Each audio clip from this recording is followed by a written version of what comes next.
Untamed is going to be untamed. It's going to be a little crazy. I want to talk to my people. I want to talk to my brothers and sisters. We can have grace and humility in how we interact with other people.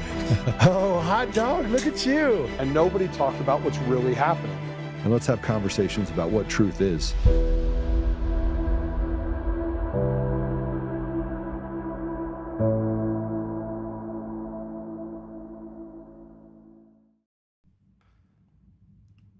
Well, hey, welcome back. It's Wednesday. Nope, it's Thursday. It is Thursday. It is Thursday. I thought it was, yeah, something's wrong with me. Actually, there's nothing wrong with me, but there could be something wrong with me because I don't have a lot of credibility. So I'm here as your incredible, uncredible individual. You know, I had a conversation with someone this morning who had a conversation with one of these people that I was talking about before, who called my assistant, and you know, the grifting crew, as I like to call it. It filled up. Just imagine like a vat where people are like, oh, you know, I'm going to tell everyone that I am for, you know, protecting the U.S. and standing up for others and doing all this great stuff. And really, all I want you to do is to pay me so I can hang out and be cool and say I had a seat at the table. When he called me, he's like, Joe, I don't know why there's so much division on the right. And I said, well, I know why. Because we're infiltrated by sleeper cells. These are people that have been in the right to cause as much pain, confusion as possible. So these are people that could be standing up for an initial, you know, I'm standing up for people and I'm going to do everything else, but then they're attacking everyone inside of the movement. And I remember when this first started 5 years ago, when I got involved, I thought everyone that had to be involved in this had to be doing it for the right reasons. And what I've come to the conclusion of 5 years later is that there's just not a lot of intelligent people in the movement. There just isn't. So I'm joined by my friend who's here with me today, and we're going to talk about a bunch of stuff. President Trump just kicked off this Asian tour, and he made a massive deal with Xi in China to kind of get this fentanyl under control. So I want you to hear this. He just got done meeting with President Xi of China in South Korea. So I want you to see this. Let's play this first one. I thought it was an amazing meeting. He's a great leader of a very powerful, very strong country, China. And what can I say? We have, it was an outstanding group of decisions, I think, that was made. A lot of decisions were made. There wasn't too much left out there. And we've come to conclusion on many very important points. On fentanyl, we agreed that he was going to work very hard to stop the flow. You know, it's a very complex subject because it's used for lots of different reasons, including anesthetics and things. But he's going to work very hard on it, precursors, and I think you're going to see some real action taken. I've agreed, as you know, I put a 20% tariff on China because of the fentanyl coming in, which is it's a big tariff. And based on his statements today, I reduced it by 10%, so it's 10% instead of 20%, effective immediately. I believe he's going to work very hard to stop the death that's coming in.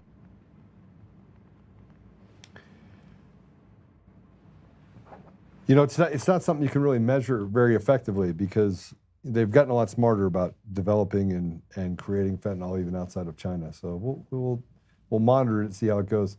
The Treasury Secretary Bessent said that President Trump's Asia trip could result in an added investment for the United States. Let's go ahead and take a look at that. What is your reaction to what's happening with this government shutdown, and when would you expect some kind of an agreement here to reopen government? Well, Maria, as you said, the contrast could not be more marked. that President Trump comes out to Asia, and I think at the end of the day, just this trip alone may end up in $2 trillion of investment. Then we go home, and the Democrats have decided, because of their poll numbers, because I don't even know why they've decided to keep the government shut. If you look, the vote is 52 Republicans have voted to reopen. 3 Democratic senators have done the brave thing, come across the line, and we're coming home. And it's a global embarrassment that these Democrats are doing, and I think part of it is the mainstream media is not holding them accountable. If the Republicans were doing this, anytime the Republicans have refused to reopen the government, the amount of terrible press that they get from the mainstream media is borders on hysterical, and where's the fairness here? So President Trump's over there trying to get a bunch of stuff done in Asia. And I feel like every time we turn around, I have my friend Derek Arahi. Arahi. Arahi. You say it wrong all the time on purpose. He tried to jump up and punch me in the face. It's Arahi. The J is like an H. He's Spanish. Yeah, he's Mexican. I asked him for his green card right before he came in. He didn't give it to me. So no, my father came in the 50s legally from the Dominican Republic. I look very Dominican because my mother's German. Me and Derek have been friends for a long time. We were upstairs just visiting, and I was like, "You're coming on the show with me." Here I am. And just so you know, he was a stockbroker on the exchange for many years. He still is. When I talk to you about stuff that I talk about for stocks and things, I've given him a couple tips. He's given me a lot of tips. He has. Yeah. But when I talk to you about stuff and I'm like, hey, this is what's going to happen, I'm referring to Derek. Derek is the man behind the boogeyman behind the curtain that's giving me ideas. It's 50 years of following the market. I have a lot of experience. Pretty good at it, huh? Well, it's a lot harder today than it was when I was in it. So Derek also semi-retired when he decides he wants to be retired. Sometimes not retired when I actually tell him about bright ideas that I have. He's always trying to get me to come back to work. Yeah. But he also is deeply involved in politics. Deeply involved. Yeah. People, the radical left in Monument loves you. They are your best buddy, aren't they? Yeah, my name comes up at every school board meeting all the time, even when I don't know that it's coming up. And you have a school board meeting coming up. Well, we have an election coming up, and we have a radical freak leftist. She's Antifa, BLM. She is against charter schools. She takes kids to drag. No, she doesn't take them. She is part of the Parasol Patrol. Those are the freaks with the umbrellas and all the rainbows that are guiding these kids in. They're 12-year-old boys that dress as girls, dance on stage while adults throw dollar bills at them. And I sent Austin some of the pictures. Hey, if you want to put them up. Do we have these pictures we can put up real quick? So this is the person in a highly conservative environment where parents are deeply involved that is grooming children into drag shows.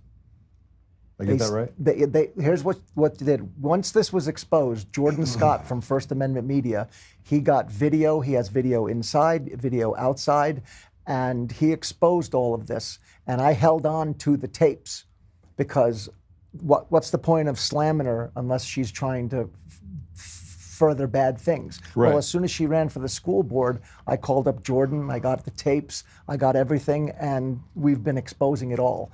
Because this kind of behavior doesn't belong. That right there, go back to the last one, that is the flyer for the drag show that she was there to assist kids going into the show. They have 12-year-old boys that dress up as girls and dance on stage, and and this is what they said when they were caught. They came out and she said, well, this is how I'm supporting parental rights. This is what the parents wanted. And since I support parental rights, I was supporting the parents, helping their kids go into this drag show. Do you believe that? Of course not. These people are demons. They have an LGBTQ trans agenda. They want to indoctrinate kids into their agenda as young as they possibly can. That's what the thing is. The state of Colorado is so evil that they've made conversion therapy against the law. They've made it the law that when you're 12 and above, if you go to a psychiatrist and you say you're an opposite gender, they must affirm it. It's against the law to convert you out of that thought. And at the same time, they passed a bill that they have to include LGBTQ plus whatever into four-year-old preschool curriculum. So they've made it against the law to counsel you away from it and made it the law that you have to introduce it in preschool. Why are these people still breathing? I don't have any idea because, listen. I mean, I'm going to say it. You're grooming children. Yes. You're promoting pedophilia. You have, and I talked about this a couple days ago. You have an entire porn industry that the synagogue of Satan, this group of people, and I say this because I have Jewish roots. I have Jewish friends that are real Jews. In other words, they're God-fearing, good people, right? But let's be honest. The synagogue of Satan, these Jewish people that call themselves rabbis, own Pornhub, OnlyFans, all that degrades our society. They're responsible for and run every one of the LGBTQ environments. They run all the nonprofits. They're part of the Lawyers Guild that basically props this stuff up and fights to put this smut inside of all of our schools. We have a serious problem. Well, you have to think about this for a minute. 30 years ago, we didn't have people the age of 20 years old confused about their gender. Now, something like 30% of all kids in college are confused about their gender. Yeah. Well, we don't have very many 50-year-olds confused about their gender. No. Why do you suppose that is? The reason is because they've been doing this for the last few decades in the schools and for young people. And when young people are in the impressionable age and they start fighting with their parents in their teens, anybody who brings them over to their side and says, oh, don't listen to your parents, listen to me, they're very easily convinced that they're things that they aren't. And they say that it's not happening. They're liars. It's happening every day. Every day. In a massive amount. You can see it in the numbers. So I just asked you a question again. Why are these people still walking around? Well, I'm working on a invention, and I'm hoping to get a patent for it, where you can have a portable gallows that you put on the ball of your truck, your F-150. I told you Derek is just on fire. I set him up for this, by the way.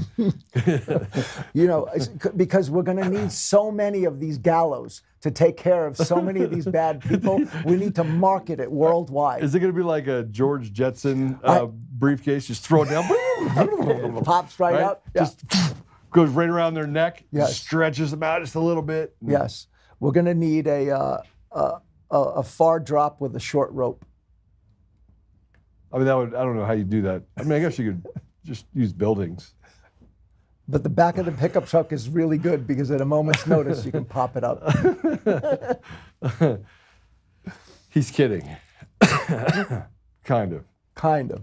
At the end of the day, we want prosperity for our children. Yes. And as we talk about people, gay, straight, it doesn't really matter to me, right? And I don't think it matters to anyone. It's a hard life. I mean, living a gay lifestyles, it's hard. And we see that there's difficulty because you see high suicide rates, you see high mental health issues, you see a lot of different things in that environment. And now these mental health issues becoming more of an uphill climb for parents and even for children. Well, what's really gotten alarming in the last few years is the number of people from that community that are committing tremendous violent acts. They pick up a gun and they kill many people. We saw it at the school, and they're attacking. And by the way, this is why I brought up the fact that we have and I talked about the Pornhub specifically, owned by a rabbi, right, and the other Rabbi Shmuley who has. He basically is a rabbi, I call it rabbi, but he owns a dildo company. And so you have all of these people, they're all from the same place, right? And look, I'm gonna do this show coming up here shortly. You have Ben Carson on one side, and you got a Trenta Alaweg, whatever it is, the Trinidad. gang member. They're both black. Are they the same? No. Are you sure? Yeah, I'm pretty They're sure. both black. Well, they have complete different philosophies in life. And characters same? Yeah, completely different. You Okay. can't judge somebody by the way they look. You have to All right, judge by the way they think. So then let's talk about how we crush this cartel, right? I mean, we have a cartel problem in our country. We have an organized crime problem in our country. We were on a call this morning with going through an entire timeline of Dominion voting systems related to Serbia, right? And is Patrick in there? Patrick, can make it so that everybody can hear Patrick. Patrick had never seen any of this before. He had never seen any of this. And you've had some of the opportunities where you see how I walk through and build timelines. Right. And so this morning I had one of my friends who's been working on this for the last 5 years that is a deep investigator that has helped me with the Coomer stuff. And so Patrick is on the call, and my friend is going through all this information. He's overseas. We uncovered the Raul with him, the gentleman that talked about the CIA working Right. for Fox IT, right? So all that stuff, right? And Patrick, what were your thoughts after listening for 2 hours in that deal and being shown all this documentation? I need a help. Honestly, it was an immense amount of information that's all verifiable. Like man's got the receipts. It's just going to take time for us. When I say us, Joe, I mean you and me and maybe a couple more people, I hope. But to compile everything to the level it needs to be compiled to get the correct information in the hands of the people to hopefully finally get this stuff handled. But it was sophisticated, right? Dude, it's insane. But all the receipts tying back each individual to a cartel that exists right here in the United States under shell corporations and dummy corporations and people going bankrupt and moving over to this other company, and it's including Liberty Vote. There's a lot of people The involved. new Dominion system. Yeah. Why do you suppose they sold Dominion? They didn't really sell it. This is like one of those other shells where you're doing the same thing all over again. So Do you think they destroyed a lot of data in the transfer of the company? I think it was an asset purchase only. I don't think they got any of the data. I think the data is going to end up disappearing. Right. Well, that's what I mean. Do you think they got rid of it to get rid of the data? So yeah, probably. But more importantly, we were able to look in, and then how they've done it is brilliant. They have this sophisticated lawfare unit over here, and they have these shell corporations and mini corporations and companies that they have over here, and you start finding out more about the individuals that run this and how they launder cash. Look, I've been working on this for 5 years, Right. and I'll just tell you right now, the deeper I get involved in it, the worse it gets. The worse you feel about what's happening just around you. Like you're walking down the street and there's criminals everywhere, right? And I don't mean everywhere, like everywhere you turn. But this is just one example. We were on the phone for 2 hours and we were able to uncover, and we can't be the smartest guys in the room.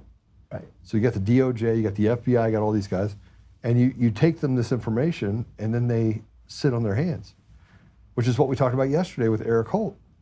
We have a bona fide crime that was committed. Nobody cares. And it's not even just that they don't care. It's gotten to the point where it's as if they can get away with doing it with impunity. Well, look what It's they've a done. lawless society. Look what they've done to everybody who's brought it to their attention. Right. They're trying to ruin them. So you combine our societal issues that we have, right? Where you have ingrained porn, pornography, trafficking of children, pedophilia. You have some pretty bad actors, right? And then the police come in, they don't do anything about it. Well, look at the gambling problem that started about 15 years ago, all the online gambling, and now they're legalizing it in all the states. And now you can bet on any and everything you can imagine. There could be a ping pong game in Japan, in Tokyo, where the two players that are playing each can win $500. There's millions of dollars bet on top of that. Right. So I mean, they've made Robinhood the app that you have on your phone to trade the stock market. Right. Charles Schwab's been around for what, 150 years? Yeah. The company's worth 170 billion. Robinhood's been around for 10 years. It's worth 130 billion. They've made gambling available 24/7. They've made porn available 24/7. The purpose of doing all this is to degrade morals of society so that the people in charge can run more amok. Okay, so let's talk about that for a minute. You said something to me that blew my mind, and I'm taking it to everyone here so that you understand that when I said this, I got this from Derek, who, by the way, is ridiculously successful in his life, ridiculously, right? Makes me look like I didn't show up for work ever a day in my life. He says, Joe, it doesn't matter what the rules are. If someone is making money and they're not making money, they'll change the rules. Oh, 100%. It happens all the time in the stock market. When the Hunt brothers cornered the silver market in 79, 80, Yeah. they made a rule that you can no longer buy silver futures unless you're closing a short position. So they couldn't continue to further the price, and it went from $50 to $5. I've watched it happen for decades. Whenever somebody gets, they've beat the system, they change the system. Well, we can go back to, remember the GameStop. Oh yeah, exactly. When GameStop started at like $5, and by the time it got to $3, $4, and it got up to $500, they changed the rules and said you can no longer buy it. And they stopped it. They stopped it. Robinhood actually shut it down. Which means it could have gone to 3,000. Who knows where it could have gone? They Could've gone changed through the the roof. rules, just like that. And now they keep tabs on it. They actually changed the algorithms. They keep tabs on any stock that raises below, above 100% within a certain period of time, and all of a sudden it's a stop sale immediately. They just did it to Beyond Meat. It was 50 cents like Monday last week, and in 2 days they ran it to $7. And just to give you an idea, they have 400 million shares. They traded 2 billion shares, 5 times the number of shares in existence In one day. In one day. Yeah, what's it at right now? Like $1.50. Still a good buy? No, it's going to zero. But this is just the environment we're in. Yeah. It's just so quick. People can make money and they can gamble on a whim. I know someone who's made and lost $500,000 4 times in the last 5 years. And, because the ability to make a lot of money really quick is there. But these people always lose it back because they're gamblers. They're not investors. So there's another part of this that has been created is because the opportunity of the stupid to get a foolish man and his money are soon parted. Yes. Right? And we've both been guilty of that many Oh times. yeah, many times. Mike Lindell. Okay, I didn't say that out loud. I didn't mean it. But we have a serious problem with, I think that I've been blessed with the opportunity to go and say, okay, here's a stock, here's why I like it, and I'm usually right about those stocks. But because it's so readily available, and because they're now monitoring all the chats, and because they're doing all this stuff, they've literally limited to what we just said about Robinhood. Yeah. To the institutional investors, which by the way have been doing it for 100 years. Right. So when the people caught on to it and said, all right, we're just going to do this, now they have privatized trading for Pelosi because they said that, everyone was basically just following her trades and making a bunch of money. They were watching her trades because they knew that she had inside information. Right. So now they're like, okay, well, we're going to just stop you from getting access to it because they don't want the average person to make the profit that these people are making. Right. Well, the thing is, which means we're slaves. I've always wanted to be in Congress just for that reason, because I wanted the inside information. Because, back in the day, everybody walked around saying, I heard a tip, I got inside information, and you acted on it. But it's a crime, but not for Congress. That's one of the perks that they have. They're able to make money with inside information, and they can do it to the tune of hundreds of millions of dollars, and some have. All right. Well, I want to show you some stuff. The government shut down right now. The stock market's going crazy. Yeah, it's still. What has changed in your life that you've noticed the government shut down? Nothing. Somebody just said on the news today, it's been shut down for 28 days. And I said, really? I had no idea. If it wasn't on the news, I wouldn't know. What's changed? Nothing. Does that mean we can just get rid of all these different? It sounds like we don't need the government. Yeah. They're shut down. But now they're trying to scare people into all the food stamps, by the way. It's not SNAP benefits, it's food stamps. Yeah. They changed the name so people don't have to be embarrassed to be on it. And then somebody said 42 million people are going to lose their benefits. You should be outraged. I'm outraged that 42 million people get benefits. Yeah, me too. And by the way, it's only about 14% of our population, but of that, nearly 60% of those people are illegals. That's correct. So they left a country that was a total trash heap, came here to the United States, got free food, free everything, and we have to pay for it. By the way, they don't just get free everything. Let me just tell you how they do it. They go write it for a cab company, and they write it under the Social Security number, or they do it under their wife, and they just make sure that the wife is then not on paper married to the husband. So then the husband basically has this thing where he has this living arrangement. He's done it, through the church, but not legally, so that he can, collect benefits. They can collect benefits, and so they double down and get all these different benefits from the government, while then over here making their own money as well. So they get free stuff from us, and then over here they eat both. So they eat better than the average family here in the United States when they game the system, and they tell each other about it, just downwind. I think people who need help should get help. I do too. But it shouldn't be a way of life where you get it for the rest of your life forever. Just because you start the program, there should be a path to get off the program. Americans don't have it for the rest of their life. Right. Americans get, unemployment. You're capped at $400. And right? 6 months or 1 year. Yeah, and you're done. And you're done. Right. Yeah. That's the way it should be. Now, as far as the illegals on it, I mean, first of all, they just need to remove them from the country. It's just that simple. My parents both were immigrants in this country in the 50s. They came here and they went the right way. And back then, you needed to apply, you needed to get approved. You didn't just show up and walk in. We need to go back to that system, because we can't just be footing the bill for all these people. It affects the cost of everything, the cost of education, the cost of hospital, medical care, food, everything. And what about housing? Notice that the price of housing is starting to come down. Well, when you get rid of millions of people that aren't supposed to be here, there's less demand for that housing because we don't have to house them. We're on track right now for 2 million, if not 3 million. We're going to talk a little bit about that as well. But I want to ask you a question about, or I want to show you something first. We're 29 days into the shutdown, right? You said you can't even see it. I can't see it. I mean, it doesn't affect me at all. I think you just keep it shut down. Yeah. Just, you know what? Send all of Congress home. Don't pay them either. But Speaker Johnson said something that they have their own political survival in front of the needs of the American people. Yesterday, I had a conversation with Victor Marx, and I was talking about where we are and how do you win? What's a path to winning look like?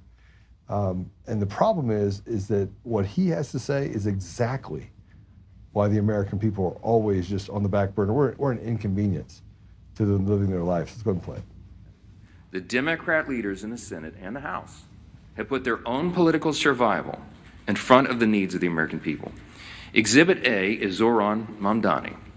New York City, America's largest city, the cradle of capitalism that has always been, is facing a real crisis right now. They've got a 34-year-old, unproven, untested socialist who looks to be the next mayor. He may well be elected.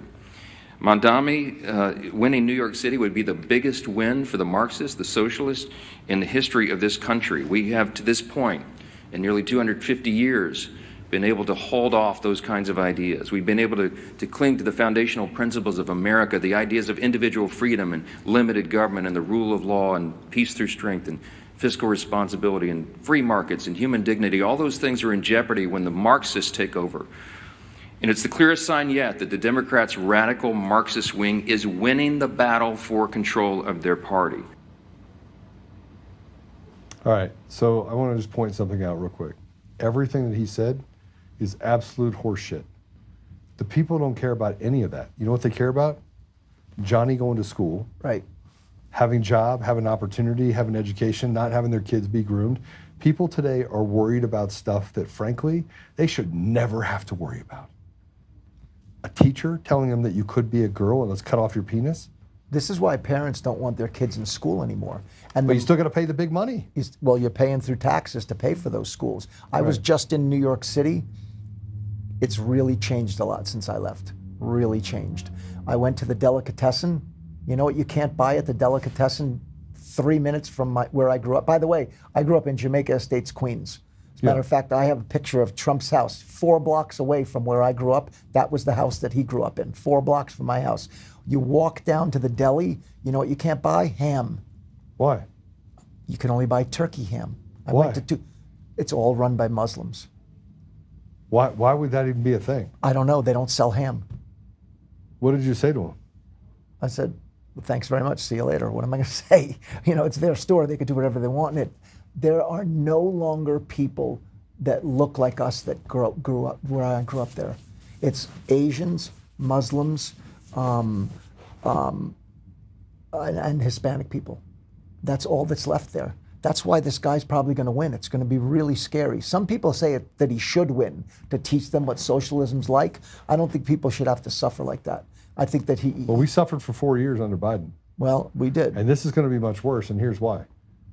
He's not a Marxist. He 100% is a part of, we talked about it this morning, he's a part of this radical Muslim society. Correct. That has taken over. And by the way, when I talked earlier about the sleeper cells that are happening in the country, they're taking over GOP positions as radicals with a smile. And when I was in the Middle East, that's the one thing that I used to do is look for tells on smiles. He'll be smiling at me like this, and I was like, oh, he wants to kill me. He wants to kill you, yeah. Yeah, and you have to worry about the elections even being real. That's the one thing. With the early voting and everything else, I don't even know what's real anymore. And I don't think anybody else does either. But that leads me to the other part, which is, there's more to be said. You had Senator Thune that talked about on the floor what Democrats are all about. Like, what are they doing for themselves? This just shows you how disconnected these people are. These are demons. Let me just tell you, the Democrat leadership, they're demons. I think most of the Republicans are too. So don't get me wrong, because I have no love lost for people that can't solve basic problems. Like, look at an election system and let the media, the mainstream media, dictate what we're going to see as truth by creating their own truth. And then persecuting people that see truth the way truth should be seen, as truth. Let's go ahead and play this. It's all about leverage. That's what they're making it all about. Leverage. So the question is, when are American people going to matter more than their leverage, Mr. President? If there are any Democrats out there who can still see beyond the demands of their far-left base, if there are any Democrats who care about the damage that this shutdown is doing, then I have a bill right there at the desk. A clean, nonpartisan continuing resolution to fund WIC, SNAP, troop pay, air traffic controller pay, farm programs, housing assistance, our national defense, and every single other government priority. All right. I just got the pictures back, by the way. I want to go through this. I'll finish this. We're going to come back to the monument woman. And by the way, do we have an email address or anything for that person?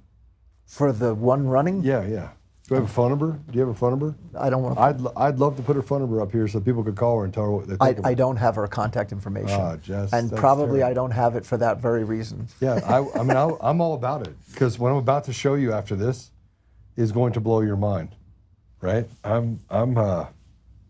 You're going to it. Whew. Bro, these pictures, they're really bad. I want to play this next one though. This is Tenney, the Republican from New York. Democrat Party is now controlled by the Marxist activists and dark money donors. This is why I say, why are these people still walking around? Let's go ahead and check it out. The Democratic Party is now controlled, as I said, by the Marxist activists, dark money donors. This is not a grassroots effort. And anti-American ideology is dominating this. And they would rather destroy the system than to lose power. Okay. Derek, I'm going to go back to these pictures. Guys, you have all these pictures in order? Let's start with the picture of Resurrection Cassidy. Oh, boy. All right, here you go. These are 12-year-old boys. They're not girls, they're boys. Yeah. That are dressed up like this. They go to these shows. Jackie Burhans is running for school board. Jackie Burhans, is this groomer.com? Is this real URL? No, I don't know of that. Okay. Whew.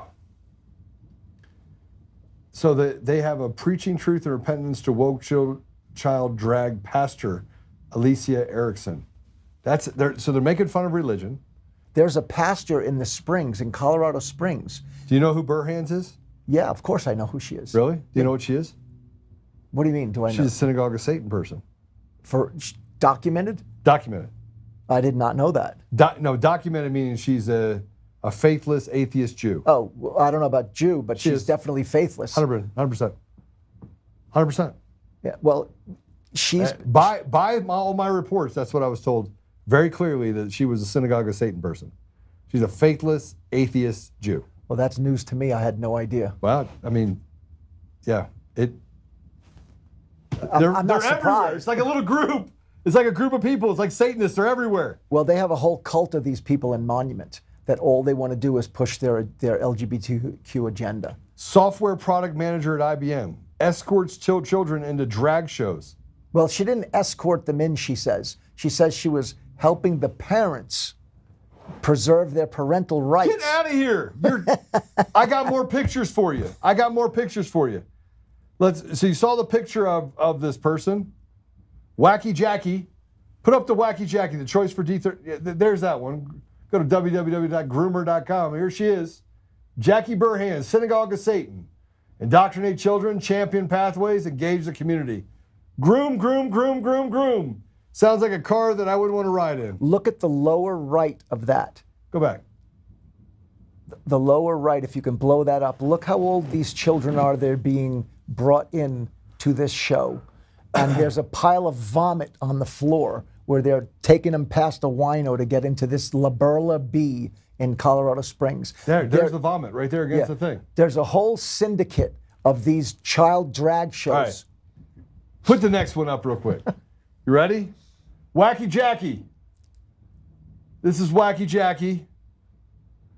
This is your choice. Up above on the top is Ginger Shafe. She's running for school board against Wacky Jackie.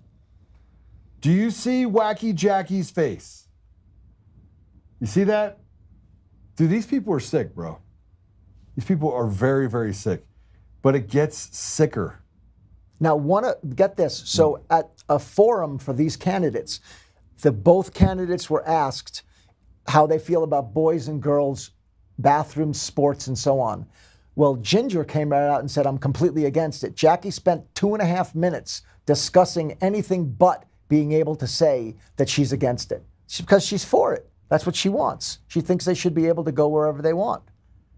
So if you go further, Scooby-Doo did uncover this woman. We've had quite the campaign. Where's Scooby-Doo? Next one. Should be right after that one. She literally is dressed up like death. Yeah. Yes, and this is, of course, she would have gotten away with it if it wasn't for those meddling kids like me, exposing this all. Thanks again to Jordan Scott from First Amendment Media for being at this event and getting all this footage. Now, we have inside the club, we have footage of the announcer at the club who's announcing these kids getting up. He makes a reference to grooming 3 times. Do you have that video? Yeah, I do have that video. Send that video to him. Let's go to the next picture. Here's a picture of 12-year-olds. This is in Colorado, guys. This is in Colorado. This is a 12-year-old picking up dollar bills off the stage. Let's go to the next one really quick, which I think we've already seen. And then we'll go to the next one after that. The one where the person's throwing money at them. Order. That's not out of order. These kids, they pick a drag mother, which is a guy dressed in drag, and that becomes their mentor to teach them how to do drag. And they take these kids to different clubs. Oh yeah, this is I think this boy is 14, dressed in drag, dancing with a blow-up doll. With something over its mouth. Yes. And then look at the 14-year-old smoked a pancake performs at dollars in basement of La Burleby Cabaret. 12 years old, you see him picking up dollar bills. And if you go to the last picture of this, they're holding a blow-up doll, and there's probably $20 in dollars on the ground in front of these children, this child. No normal people do this, and no normal people think that this is healthy for children, period. No, it's not healthy. It's sick. It's deviant. Demonic. All right, let's go to the third set. You see the shoes that these little kids walked in.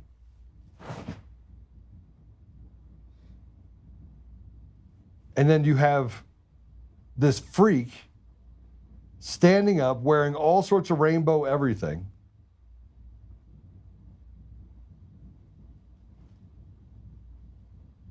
And then there's the guy standing outside who has the Satanic Temple t-shirt. Yeah, let's go to that real quick if we can.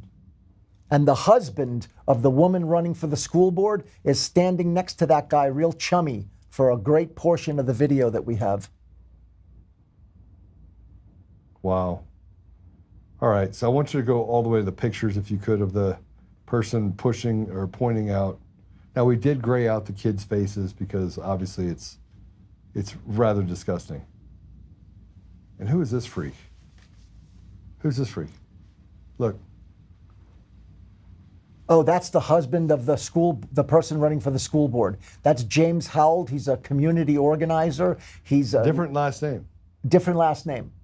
Why? I don't know, because they're woke. I don't know. They're people from the 60s that, never really got on board with being traditional families, I guess. Traditional, because they want to destroy traditional. They want to destroy traditional, that's correct. Okay, let's go ahead and play this video.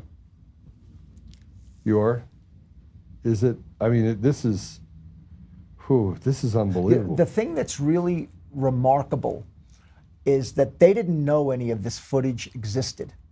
And she thought she could just run for the school board. They're so upset that people are bringing this to others' attention. They're calling us homophobes, bigots, every name under the sun they're calling us because we're exposing this. Listen, this is important that you don't want your elected officials who believe in this type of stuff making policy on a school board for children. These people, a lot of people think that these boys who dress as in drag and dance on stage, they think that's sexually exploiting them, okay? So if somebody is at that event assisting in getting these kids into the show to do this, why would you want them on a school board? To make policy for kids. I want you guys to hear something. When we actually play this video, it's gonna blow your mind. It's gonna blow your mind. It's going to blow your mind. This is undercover video that's gotten at these events, and there's more undercover video, but this is specific to the event that Jackie Burhans was present in when she assisted these kids to get into the club. And it's billed as a drag brunch. By the way, this is at Sunday at noon. When most people are like getting out of church. That's not what she's doing. She's taking these kids to a drag club. Well, that's not true. She's not taking them. She's assisting them to get in because she wants to protect the parental rights of these children.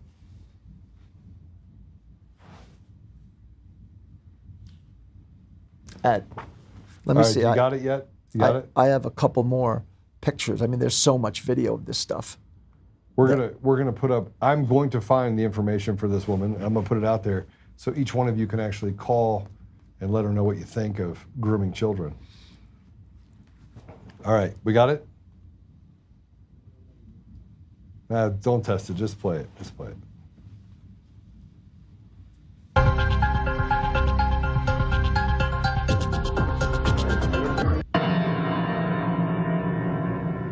Trans bartender.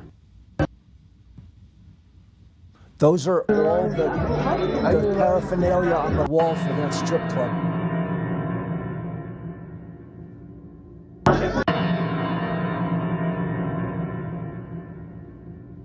That's not Satanist. So there are a few rules to grooming. The show, I'm sorry. I let one of the performer for my hairbrush downstairs. Is that grooming? That wig. Grooming. 101. Right. Whew.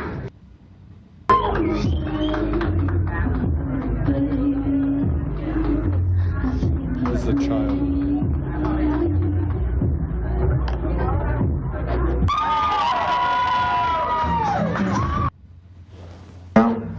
Yeah.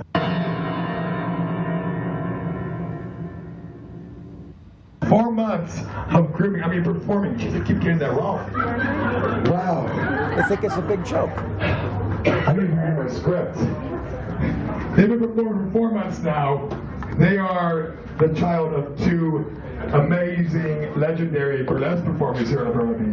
Yes. So put your hands together for Black Calypso.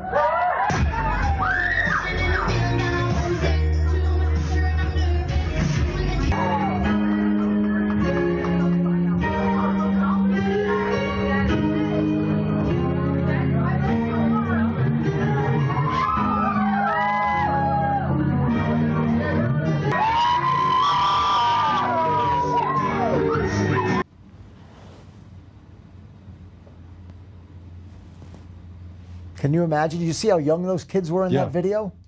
And they didn't look like they were having a great time. No, they weren't having a good time. I noticed that as well. How does this happen?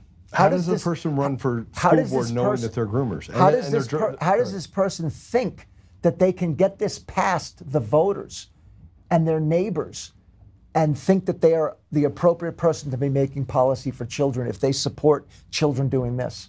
This is a big problem. The fact that they had the nerve to do it, and guess what? They have a lot of support from a lot of people. Well, I'm just surprised their house stayed unburned down. I'm serious. Like I don't want to be violent. How do you hurt children? How do you do that? How do you hurt children and be able to walk around hurting children? These people should never be near a school. Do you know what the punishment is in jail if they find out you're a pedophile? I'm pretty sure it's not good. It's death. It's near sure you're at least going to get beaten to within an inch of your life. If not, you're going to die. Well, maybe that's Those are the rules. Maybe that's the punishment. Yeah, but on the outside, you can do whatever you want. So I want to go back to it. Anyway, I'm done talking about that. I think that we have to get more vocal about this. I mean, at this point, this woman's not going to win, right? I can't imagine. I can't imagine. Is she justifying the behavior? Well, now? she's supported by the teachers union, of course, and she's getting a lot of money, and she's got. So how do you have a teachers union that would support this? Because they're also. Then get rid of the teachers union. Well, there are very few left in our district. In Monument, for the last 5 years, I've been getting the list of people who pay dues to the union through the school district. See, I was very angry that the school district was. Yeah, you're not very well liked by some people. Well, the school district is assisting the union by collecting the dues and remitting them to the union. So I've been trying to get a hold of every teacher that belongs to the union for 10 years. Well, 5 years ago, I found a way. If they're collecting the money for them, that means that's public record. So I did an open records request for the list of all the teachers that are getting their union money withheld. And 5 years ago, I started publishing the list. And the first year, there were 110 teachers that belonged to the union. The next year was like 80. The next year was like, now there's 39. Because every year, if you're going to allow the school district to collect dues and tell people that you're in the union, I'm going to tell the whole community who's in the union. What if they did it outside of the paycheck? Well, then you can't tell. But I don't. Are they allowed to do that? Yeah, they're allowed to do it. Sure, they can just pay. They pay $800 a year. These teachers are always complaining, we don't make enough money. You don't pay us enough. But they have $800 a year to pay for the union. And 95% of all political contributions made by the teachers union go to liberal Democrat candidates, like this person. Wackos. Wacky right. Jackie. Wacky Jackie. Well, now I want to get back to the shutdown real quick. Yes. Right? Because I think it's important. And you have the radical left that is calling for mass protests and people to be hurt. On Saturday. Yeah, which, not this Saturday, the Saturday after, right? Well, isn't the SNAP benefits stopping this on the 1st? Yeah, so I decided, by the way, that I was going to make sure that I was very well covered. And so I wanted to make sure, just in case that people started doing those things, and so I've moved to two.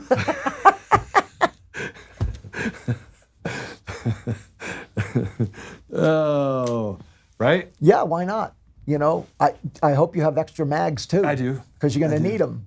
But I was like, if it gets really saucy, and people decide to get, froggy, I wanted to make sure that I was protected. Well, you need some backup for the ball hitch gallows in case it malfunctions.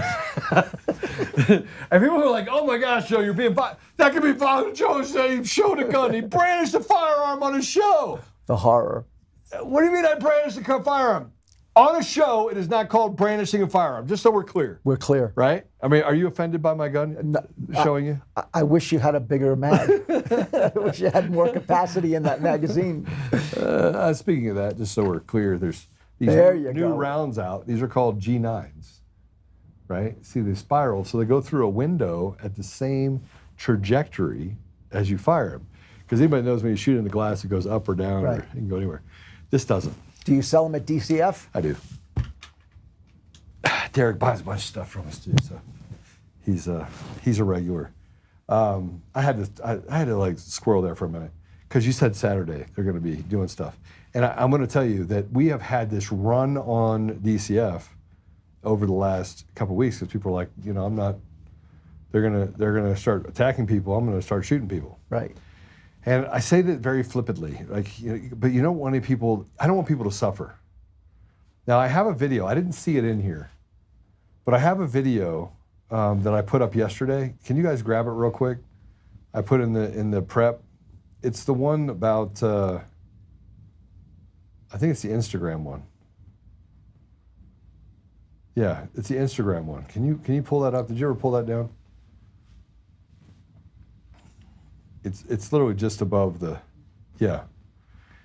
If we can put this up. So I want to bring this up for a minute. There are single moms. Like when I was working in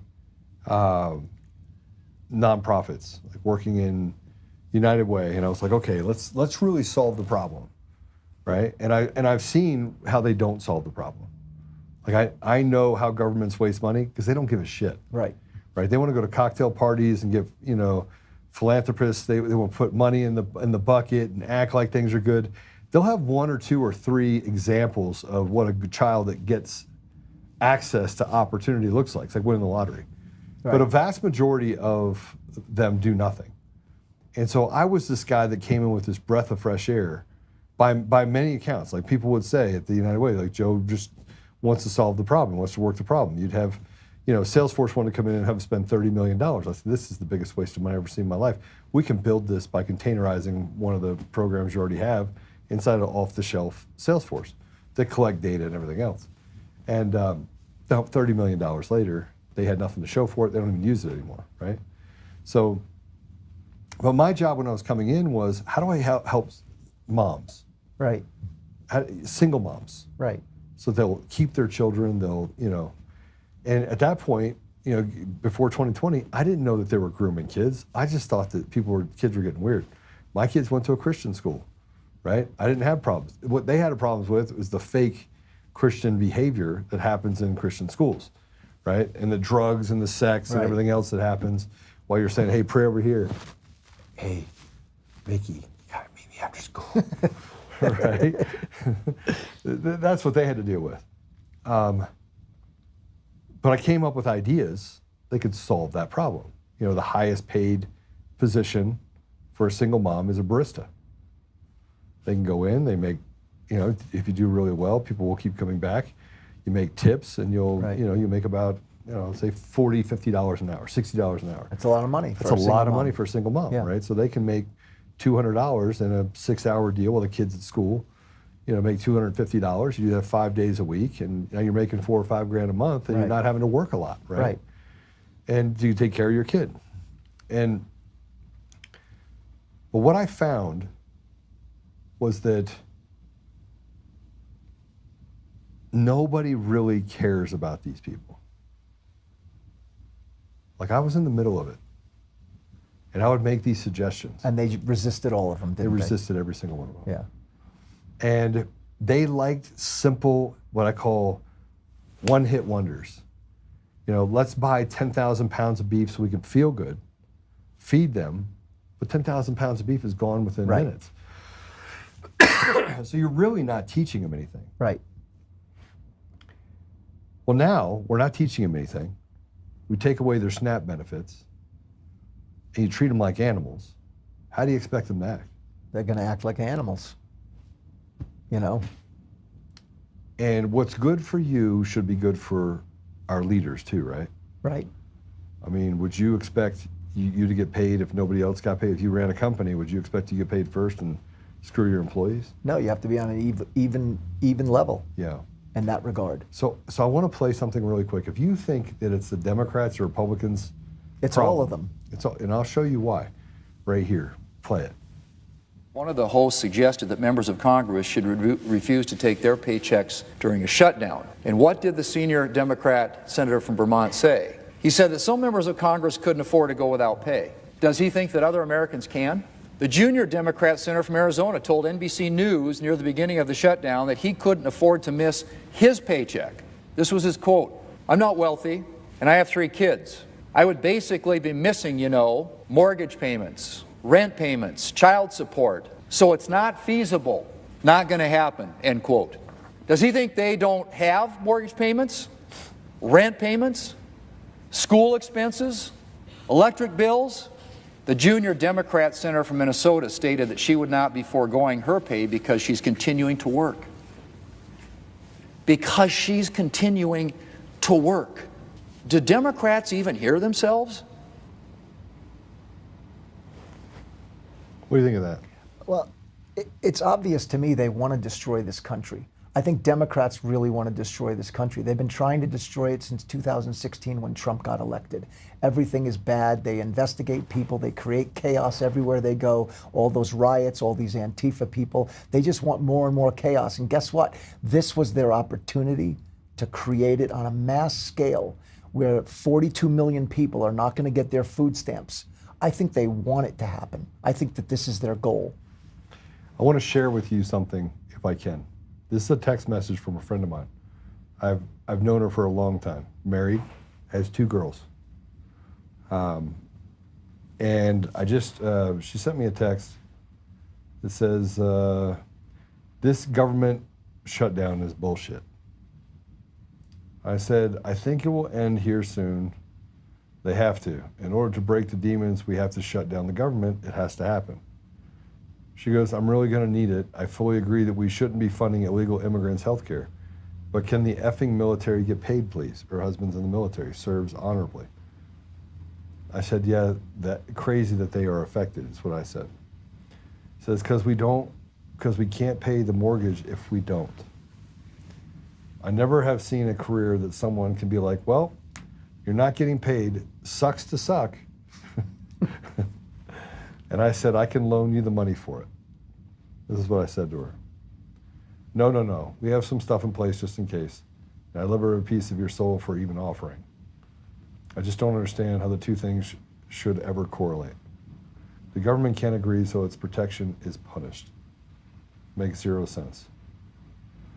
I said, well, keep in mind that we have demons that have taken over our communities. They're really bad. We are dealing with a seditious coup. But if you need it, I can send you all cash for sure.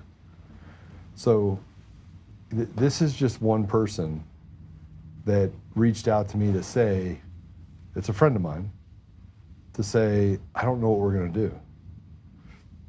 And these congressional leaders are saying, well, I have mortgages. I got to take care of my family. I have 3 kids. There's no more stark of a reality of the haves and the have-nots and the them versus us than what we just watched. Well, it's true. They don't care. They want to create chaos. And the Democrats are angry that Trump got elected. They're angry that everything he's doing is a benefit. And we started seeing the benefits from the moment he was sworn in. And we really need to make people, they're trying to blame the Republicans for the shutdown.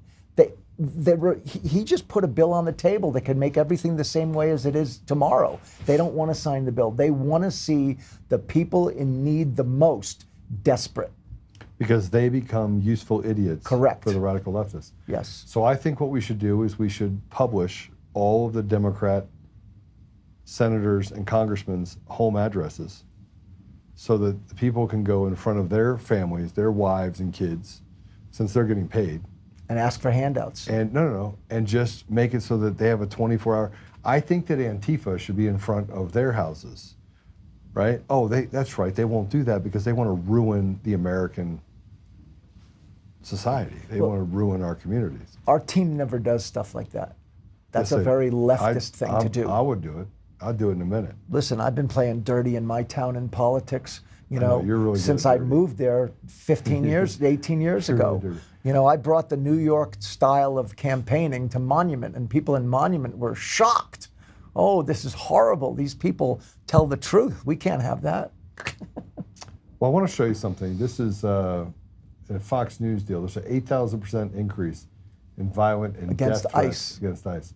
So threats against ICE agents have skyrocketed in 2025, with DHS calling the spike an alarming consequence of the vilification of immigration enforcement. They did the same thing to police officers before. Remember what it resulted in? There's no difference in what they did in 2020 and what they're doing now. None. Zero. It's the same. It's identical. It's the same playbook, Right. which is why it blows my mind that we actually don't have people that are smarter than the average bear that can see things that I can see clearly, that you could see clearly. What the hell is wrong with these people? What's wrong with the government? This is completely orchestrated, planned, and these are probably paid people. Just like in 2020, they're all paid. But I want to tell you what ICE has done. And would you eat a bowl full of jelly beans if there was one in there that would kill you? Nope. We wouldn't sit your hand there? Not even once. You sure? Nope, I'm 100% sure. 100 jelly beans. You only got one jelly bean that has fentanyl in it. 1% is too much risk. Are you sure? 100%. You think anyone put their hand in there and grab a jelly bean? No, they wouldn't if they knew. People don't want to play Russian roulette because you have 1 in 6 chance. That's right. Let's hypothetically say, we're going to have Secretary Noem. She's going to say a few things right now. And she's going to talk about some of the people they've taken off the street. Now, we know they've taken them off the street because we can't keep our DAs and our AGs can't keep criminals in jail because they don't even arrest their own, which is what we talked about yesterday. Right. You got people, you have a criminal cartel that is running our government. And that's why I said, man, we got to change the rules. Yep. Because we can see it. But hey, let's listen to Kristi Noem and see what she had to say. Since the beginning of Midway Blitz, ICE and CBP and our state partners have arrested more than 3,000 illegal aliens, including rapists, murderers, and gang members that have been brought to justice. And listen, we don't want any of these individuals out on our roads, and we don't want them in our communities, and we especially don't want them behind the wheel of an 18-wheeler when they can't speak our language, they don't understand our laws, they can't follow our roadway signs, and they can't interact with law enforcement or our citizens. It's dangerous, and it's not going to happen under the Trump administration like it did under the Biden administration. What do you think? I think that we finally have an administration that's trying to clean up the mess that we were left with after the last 4 years. And it's long overdue. Are you proud of being white? I'm proud of who I am, not because of my color. All right, don't be Mr. Unpolitics. I've never been proud of being white. I don't think of myself as white. Only when I'm in a, listen, Okay. Let me tell you something. When I was in New York City last week, I did think of myself being white. I was in the train I was on the E train. One hand on your wallet. No. I felt perfectly safe. I felt perfectly safe. I was on a train car with 80 people. 80 people going into Manhattan. And then I looked at the makeup of the people on the train and I'm like, this is nuts. So I started counting. I counted 80 people on the train. 4 were white and 1 was a tranny. One of the white people was a tranny? Yes. Were there any other trannies any other color, or we just have I white couldn't tell. I just proportionality? can tell white trannies apparently. All right, so here's, I grew up. I went to lunch with my friend Lamont, and he's black, and I'm trying to help him because he wants to do. I've met Lamont. Yeah, Lamont, great guy, right? Yeah, super. Really guy. great guy, and I've been mentoring Lamont for the better part of a decade. Played football with him. He's got hands like rocks. He couldn't catch a ball if I put it in the middle of his chest and made it stamp him. But he got better because he went out and he learned, and he did the same thing on the MSP side. He was the guy that worked for me that came to me and said, I want to start my own business. I was like, I walked him into HR and I was like, Lamont just resigned. He's like, I didn't resign. I said, yes, you did. You're going to go start your own business. And so I helped him start his own business. And he worked for me. And I said, look, I want you to be successful. And he was beaming today when I had lunch with him, right? And we never looked at it from black or white, but I told him, I said, that DEI shit's going away. Yeah, it's going away. Right? It's nonsense. I go, you need to be judged by the character of who you are, not by the color of your skin. You need to throw that shit out the door. Right. And then he talked about some issues that he had, and he's right. Like, there are some racial issues that exist there. There is racism that exists, right? It is. It's there. And I struggled as he's telling me these things. I listened and I didn't have an answer for him. And here's why I say this. We have created racism now because now white people are pissed. They are pissed. You know what? That's exactly right. Because of all the DEI and all these people being passed up. Yeah, now they're pissed. Now they're pissed. Yeah. And that's created racism. Yeah. It all started when Obama had that policeman, or the guy who was breaking into the house at the Harvard campus. Yeah. And he had a beer with him. And ever since then, they've been elevating all these unqualified people to positions they shouldn't possess. And what's I'm listening to him, and I wanted to tell him that what he said, what his feeling wasn't true. But to be honest with you, I know it's true because I've talked to other friends that are white. And, and I was in the airport and I had a black woman that literally walked to get in my way and then said, get out of my way. And I'm like, fuck off. Right? That's what I would have said. Yeah. And I'm like, get out of my way. I pushed my way through her. And because she said, right, you pushed me around for a long time. I said, I just pushed you this down. Bye. I didn't say that, but I just walked right through her. Because she looked for someone that she thought that she could belittle. And she found the wrong person, right? Obviously, right? And I wasn't going to put up with it. And I pay attention to my surroundings. Yeah, always so be in state of orange. I saw her zigzag into my space. I'm like, oh, this is going to be interesting, right? And I just pushed right through her. I stood there for a second. I was like, bloop. Well, people are angry what they've done. They have, with this whole DEI thing, they've created tension and anger and animosity 100%. Between races and gender and the whole gamut of things. It's just really out of hand. Yeah, and so here's where it becomes a problem. How do I say that to Lamont? Well, you get what was asked for. Well, he didn't ask for it. No, and he didn't ask for it.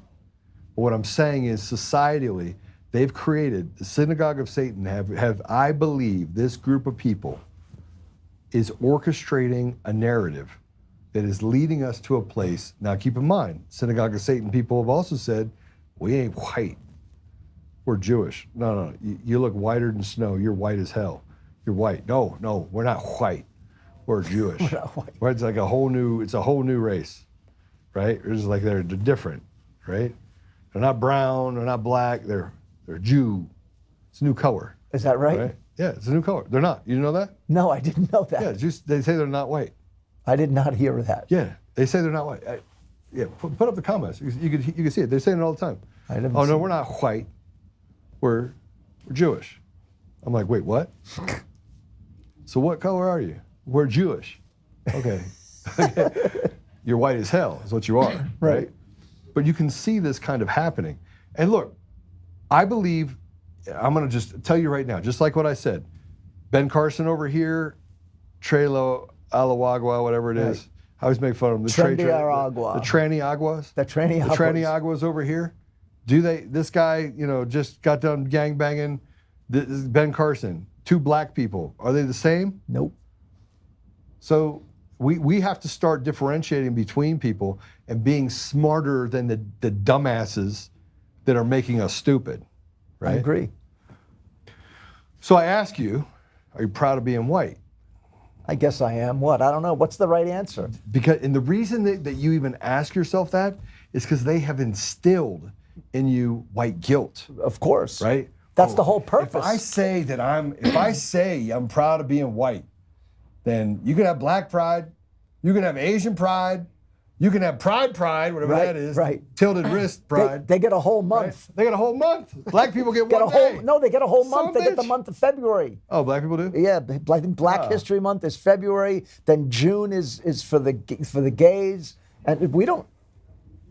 Oh, that's true. They got, you know, why Damn it. They put Juneteenth right in the middle of Pride You know Month. what? I think Asians They should be mad. get, They got nothing. No, they should be like high SAT day. Because them MFers, I'm telling you, if they're not getting a perfect 36, they're not getting a perfect 1600, they're like pissed. Right? Average score for an Asian is like 34.5. I tell you what, the Asian people are angry that they're not getting as many spots in colleges with their high sued scores. for it. Yeah. You don't qualify for Harvard. You're too smart. You're too smart.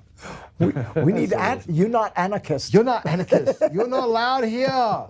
Go back. You're over there. Go over there. And it's some little like midget Asian dude. No, I only won. Nobody else come in here. You get out now. Go. Get out. To all my Asian friends, I'm so sorry. I feel like I'm back in New York hanging out with my friends. The whole production room's cracking up. They're like, oh shit. Did he actually say that? I'm so sorry. I'm so sorry. I feel like I'm back in New York hanging out in the street corner because with all that's my how friends. we talked. That's how we talked. I know. And we didn't care, black, white. Care. We still don't care. That's the best part. No, we still, and that's my point, is that we are creating an entire group of people who are saying that you should not be proud, right? I mean, my family, look, don't come to dinner if you're hanging out with our family. We'll be like, what's up, Spooby? I'm sick and tired of people trying to get me to stop saying the words I grew up with, like retard. Yeah, I'm going to say retard the other day. Now, I do get offended by people using the N-word in any capacity. Even if you're a black guy and you say it, I'm liable to rearrange you, right? Because you're using it in a derogatory sense that you think you have permission to. You don't have permission to. Like, you shouldn't use a word that was used as in a state of oppression, and you shouldn't use it against your brothers and sisters, right? As a state of oppression, because that's what you're doing. I right? grew up in a household where the word never came up. Yeah, no. You know? Well, it came up in our house, but I mean, that's because we were very inappropriate. My family's interracial. Right. We're super No, I inappropriate. know. But look, if you said something like that to my family, I learned as I got older that there are ways that you can degrade somebody's psyche by just using the wrong word. You can. It's a real thing. Isn't that what we're supposed to do, to poke at people? Hey, do me a favor if you can. Patrick, can you go upstairs for me real quick and take a picture of the board in the conference room, and it shows trauma. It's a trauma chart. It's on the right-hand side. I built this. Okay, look, I wanted to ask you if you were proud to be white, because we're going to be talking about this guy. This is the mayor from Minneapolis, Socialist-Muslim, who hates white people. He's the perfect face for the Democrat Party. He looks like he's straight off the Somali terrorist bus. Oh, I think I just saw this. Yeah, Omar Fateh. You have good Muslims that just want the same things that everyone else does, and then you got bad, and there's a lot of bad. Let's play cut one.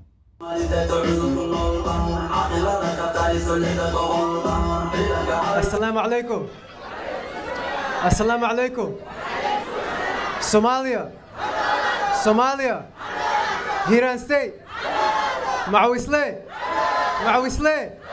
Early voting was hadda illa November 4. I need your vote. I need you. Hadan Udkina, hello. We're gonna win.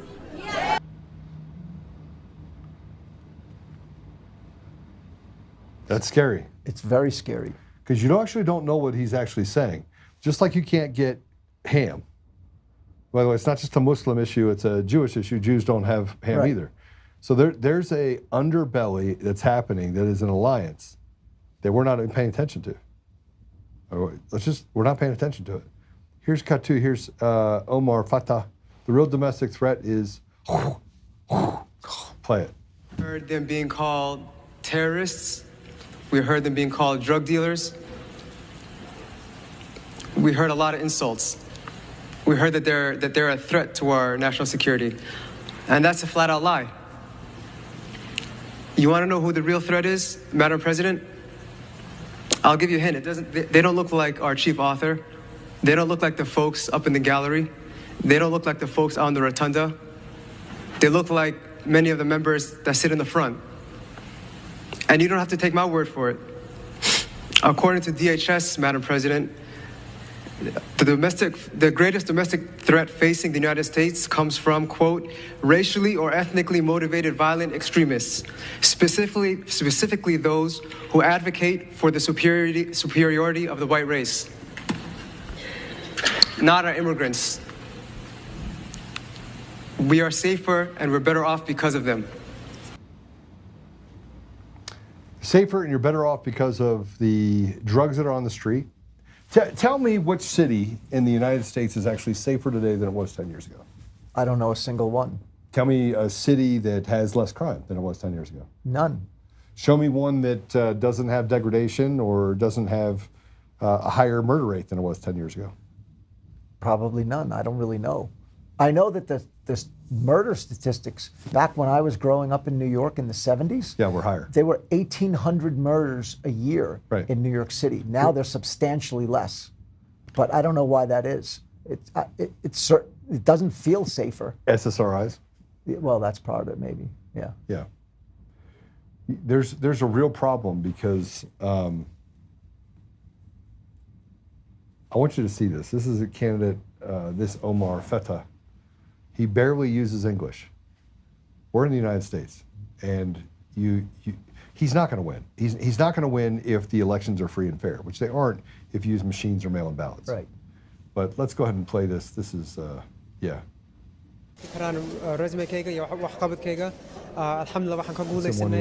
Getting things done like tuition-free college. Getting Uber and Lyft drivers increased wages.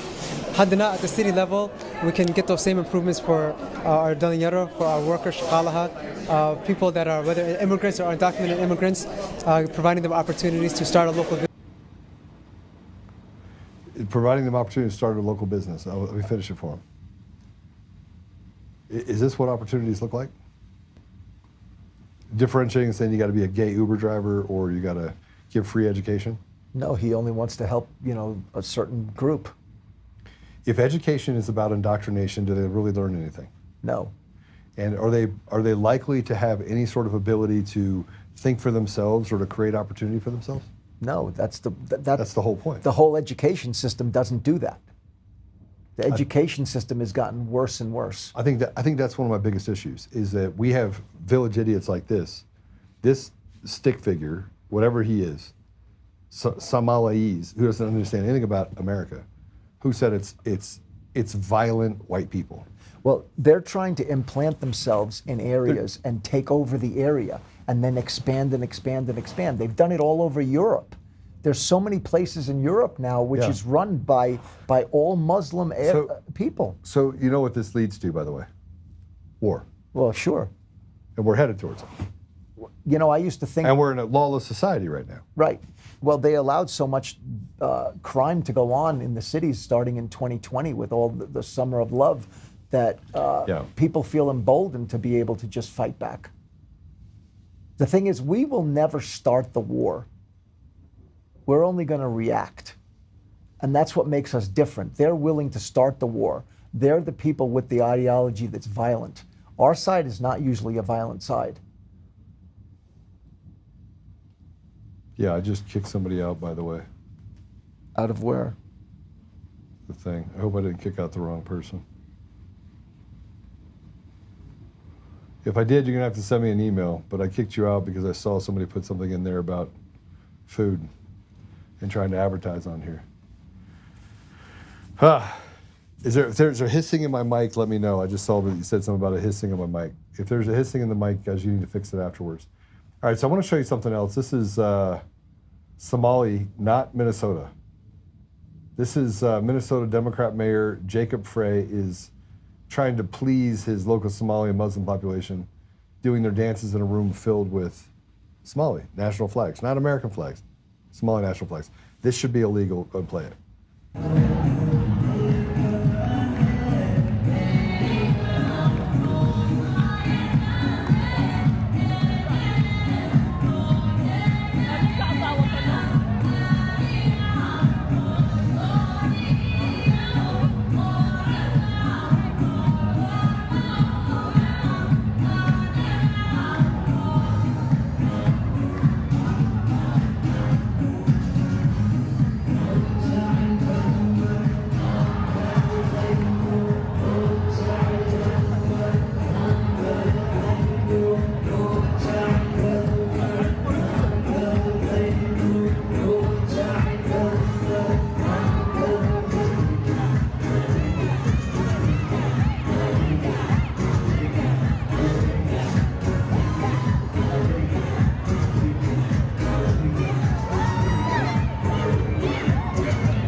This is completely staged.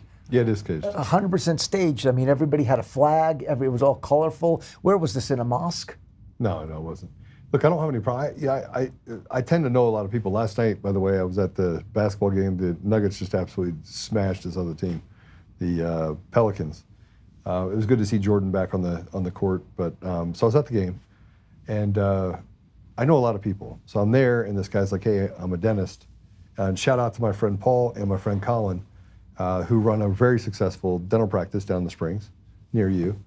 And they're one of the biggest. And so I go, "Hey, do you know Paul and Colin?" I won't use their last names for their deal. He goes, "Are you serious?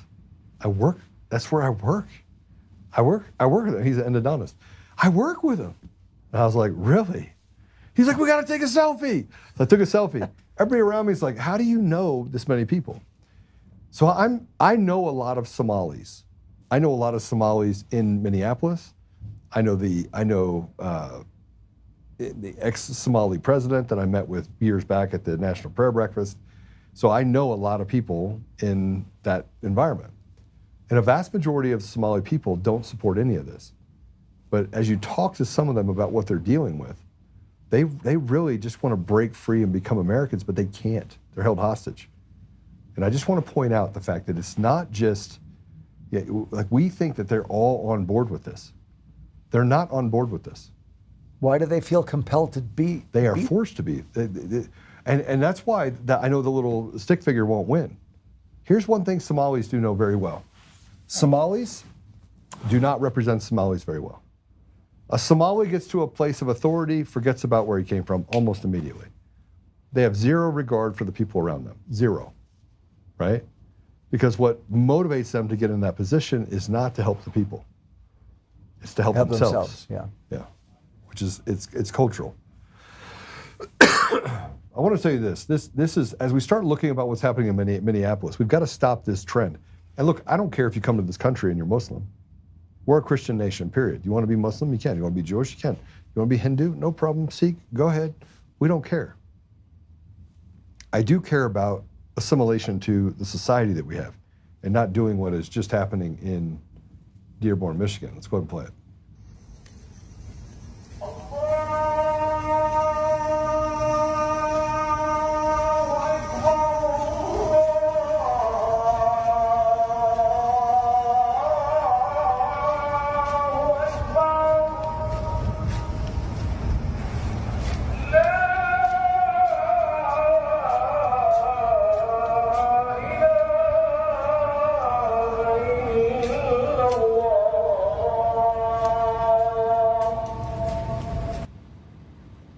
Okay, I want you to know something. That is at 5 o'clock in the morning. That is 5 o'clock in the morning. It goes against the noise ordinance. You have people that literally can't sleep. It's one of the reasons why you have noise ordinances, right? Right. Now, back in the day, in the 50s and 40s, you would have Christians that would have this whole idea that you could go and they would have the church bells that would go off at certain points, and then they got rid of the bells. And the reason they got to get rid of the bells is because it would wake people up that were having to work. And a lot of this was happening in farming communities and things like that. Well, then in Dearborn, Michigan, the call to prayer is at 5 a.m. And so citizens voiced their concern at a city council meeting. Let's go ahead and play it. But the mosques in East Dearborn are now at times waking us up at 5:30 in the morning with the call to prayer. This is Dearborn resident Andrea Unger at last night's city council meeting stating that mosques using outdoor loudspeakers for their call to prayer should not be allowed, and says she believes it's not supposed to be allowed per city ordinance. The noise complaints have been made out and the police have made numerous visits. What is the next step? There was some question whether or not any outdoor loudspeakers are allowed, something that was not clarified, only that more evidence is being gathered. But CBS Detroit did examine Dearborn's noise ordinance and found that loudspeakers between the hours of 10 p.m. and 7 a.m. are in violation of the ordinance. So what do you think happened? They're going to stop it right away. No. No? Here's a response from the city council to the residents. We have to go by first. The police is checking the decibel level. But I know what you're saying. Regardless of the decibel level, there's not supposed to be exterior speakers. Right. And that's what we have to look into. So You can just look at the building and see them. I know. You asked us last time and we requested that because we asked if there was any permits and there was no permits of record for those installations. So we have to find out. People sometimes take into their own hand of doing something. And we have to then react to it. So that's what you're bringing forward to us, and we will definitely look into it So for you. when I come in 2 weeks, you'll tell me the same thing.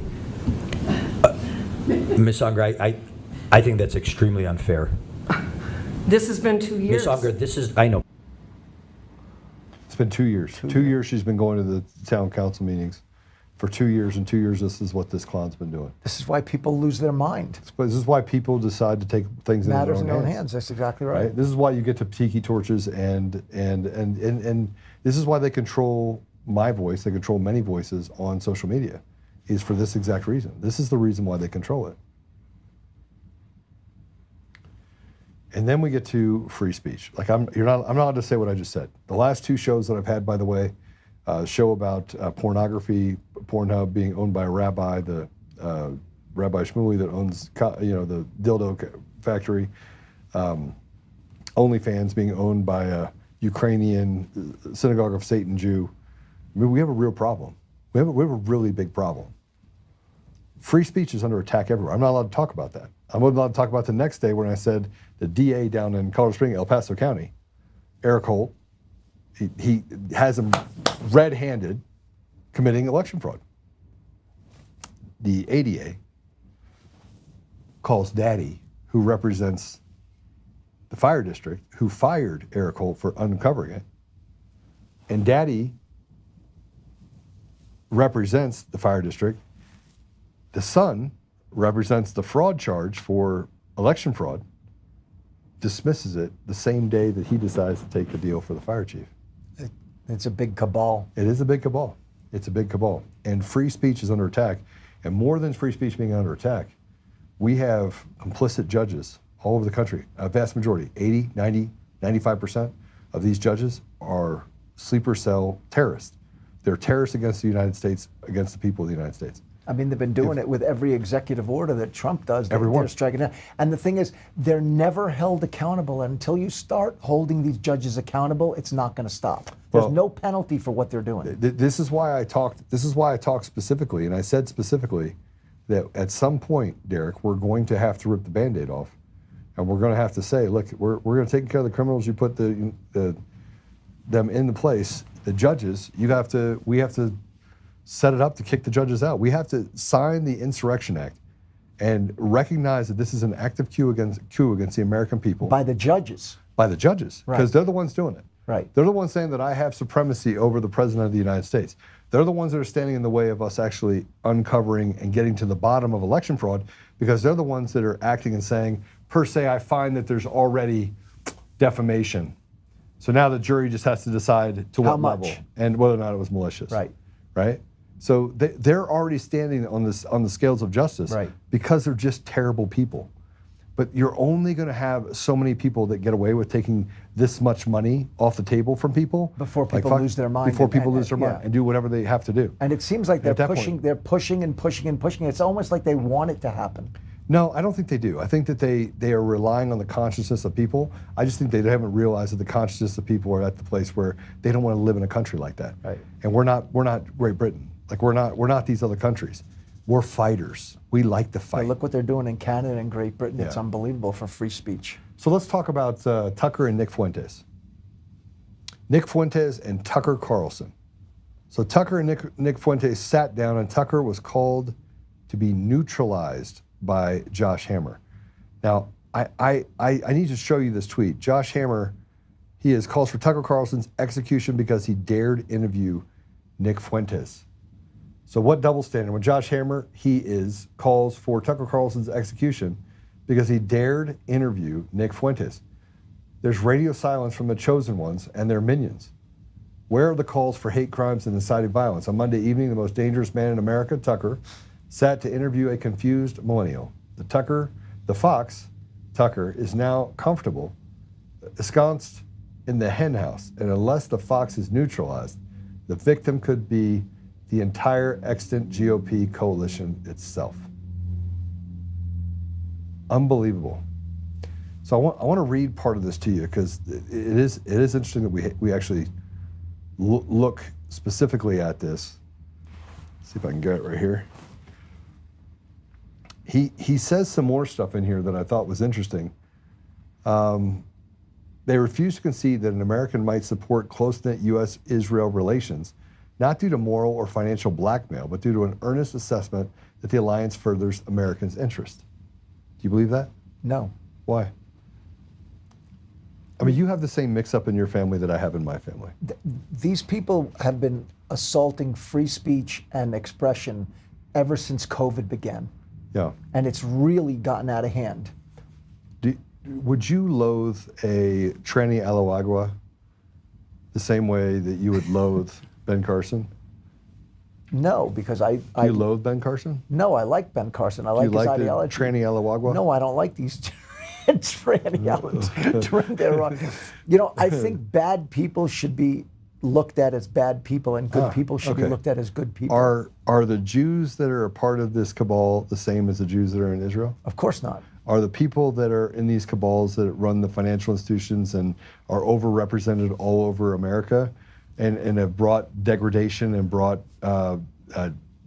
deviancy to our country, are those people indicative of the faith-loving Jews over in Israel? Definitely not. And in the last 50 years, the amount of degradation since we were kids it's so exponentially worse, and it's getting worse. I keep waiting for us to hit the point where people say, okay, enough. And I keep thinking, okay, we're there, but I'm not seeing the results that we should see. This is, if anybody goes back and listens to this again, I want you to listen in all of it, because we planned this out to kind of walk through all these different things that are happening. One, local, what's happening in Monument. We talk about what's happening in Minneapolis, the hate for white people. And now we talk about the fact that you're not allowed to talk about the thing out loud, which is the same reason. And I'm gonna put it out there. You want to know why Hitler was so popular? He was a good speaker? No, because he wasn't actually attacking Jews. He ended up attacking Jews. But what he really wanted is he wanted this control to stop. He wanted this thing that you see to stop. And then he went nuts. Right. And he fell off the wagon and he killed a lot of people. By any estimate, it's close to 30 million people that he was personally responsible for killing, right? But what you have Josh Hammer saying is that Jews are untouchable and that they can hide behind the ones that are captured. I call those people captured. People in Israel are captured. They are useful idiots, the same way the Americans are useful idiots for our politicians who don't want to give up a paycheck, but want to tell you that you're not good enough to get a paycheck. So I put up this tweet. And I said this. I was really simple. Marjorie Taylor Greene said the First Amendment that protects Americans' free speech is the first because speech itself, mere words, are the most powerful. We must never allow our freedom of speech to be violated, slip away, or be ripped from us. To cancel others' speech and demand they are canceled is the most un-American thing possible, no matter how much you disagree with someone else. But for an American, Josh Hammer, to publish a hate screed about Tucker Carlson, also an American, demanding Tucker be neutralized or murdered, in a UK publication, why ironically is a country that is currently arresting people for the speech, is so disturbing on so many levels. First, why would the Daily Mail approve of Josh Hammer calling for Tucker Carlson to be murdered? Which he clearly did, referencing Tucker as a fox in the henhouse and saying he must be neutralized, which means killed in order to protect the victim. This, by the way, is true. I'm going to talk about his response too. The Daily Mail has now broadcast worldwide Josh Hammer's call for Tucker Carlson's assassination. That's a serious problem for Josh Hammer, but now also for the Daily Mail. Tucker, you should sue all of them. And secondly, the newly formed sect on the right that demands others be canceled for violating our precious First Amendment, seeking to destroy certain people's rights to free speech, and clearly don't value freedom the way we do. If they don't like someone's words, they can now just muster up their own. In fact, Josh Hammer just did, and everyone knows exactly what he's saying. I stand with Tucker Carlson, and I will always fight to defend free speech, but not death threats or assassination whistles. Now, Josh came out on this deal, put his hand up in this, and says, one has to be truly stupid or willfully disingenuous for both. If you go down in that tweet, by the way, he says this. You can find it for me. One has to be truly stupid or willfully disingenuous for both, as the case may be, to think that neutralized here mean anything other than its most common usage. Quit lying. And neutralize, it says, to make neutral, cause to undergo neutralization, to make something ineffective, counteract, nullify. Okay, here's your problem, Josh, you stupid little. You use the fox in the henhouse as an analogy. You knew what you were saying. You don't do anything other than put the fox down. You kill the fox when it gets in the henhouse. So you stop lying, you stupid little prick. It's a military term to neutralize. 100%. It means to eliminate them. Yeah. Eliminate, neutralize the threat. But this is what these wacko leftists do. This is what they do. And that's how they incite. I tell you what, come to my house. You come to my house to do harm to my family, I'm going to neutralize you. And guess what? I'm going to unalive you. I'm going to just tell you right now. Don't sit here and lie, Josh. And the Daily Mail, man, you know what? You can piss off. I'll never look at your publication again. It'll never happen. There's crazy people out there that are going to take that as an invitation to go after Tucker Carlson physically. Tucker Carlson, by the way, in the interview, I just want to be very clear.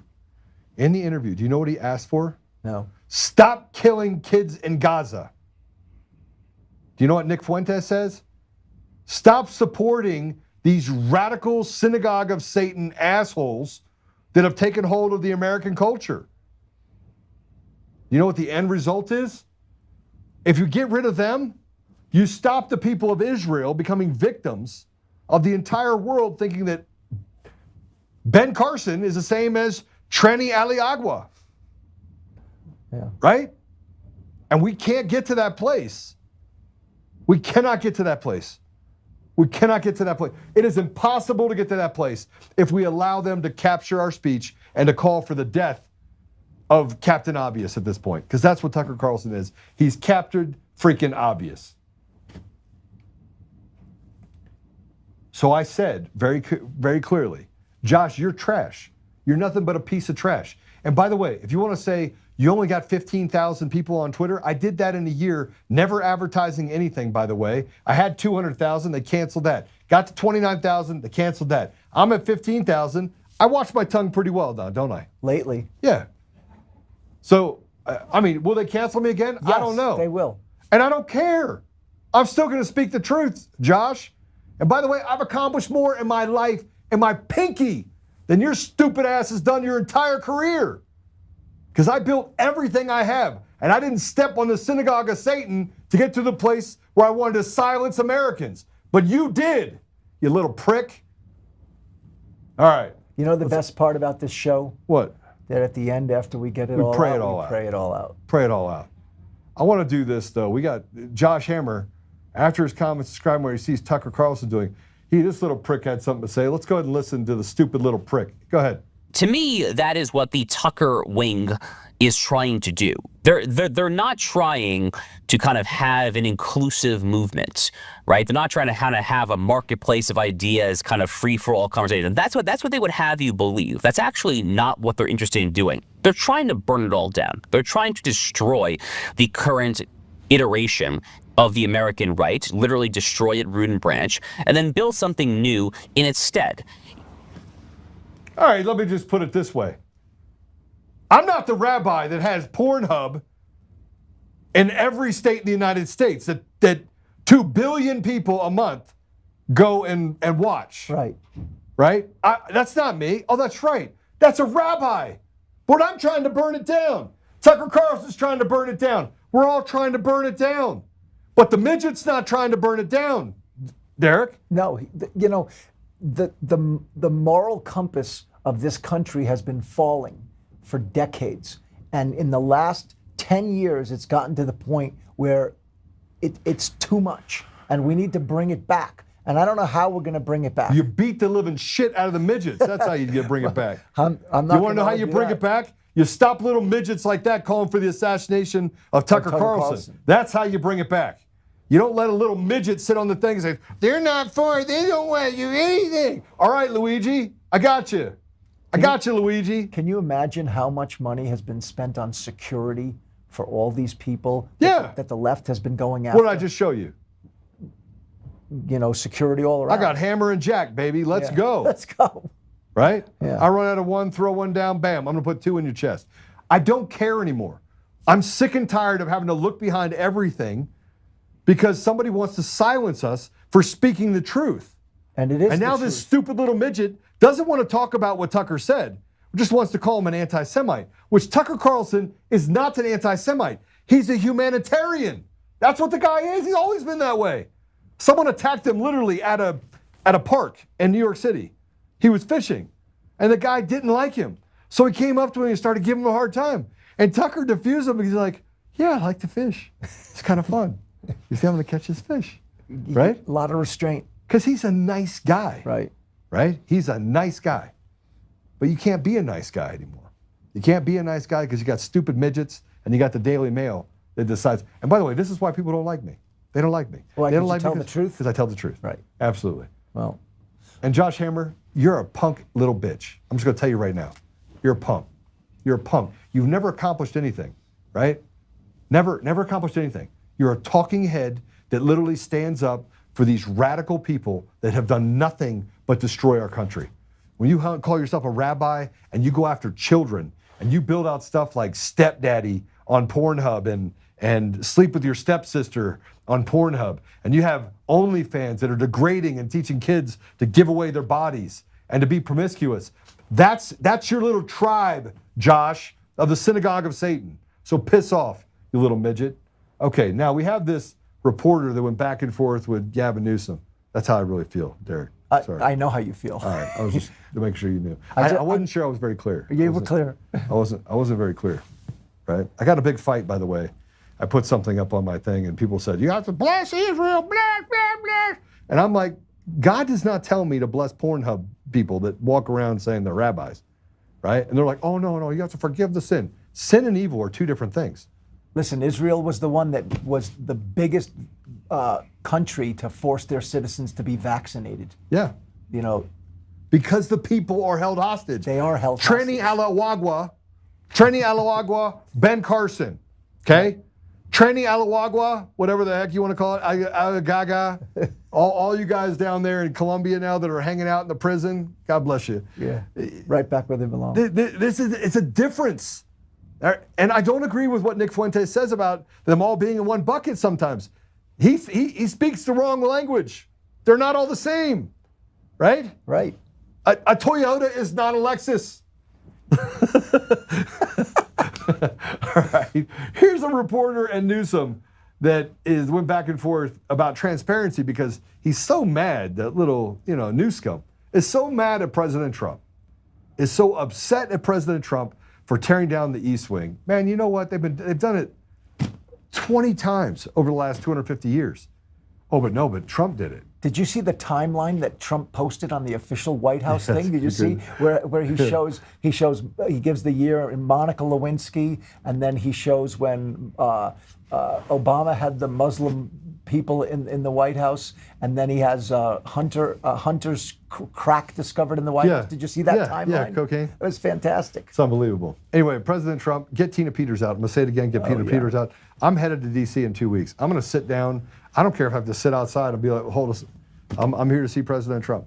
I am going to get to the bottom of all of this stuff that I have, that I went over 2 hours this morning, and stop this whole madness with the DOJ not doing anything, because everyone should be under arrest. Now, I think they're doing it, but it's too slow for us. Too slow.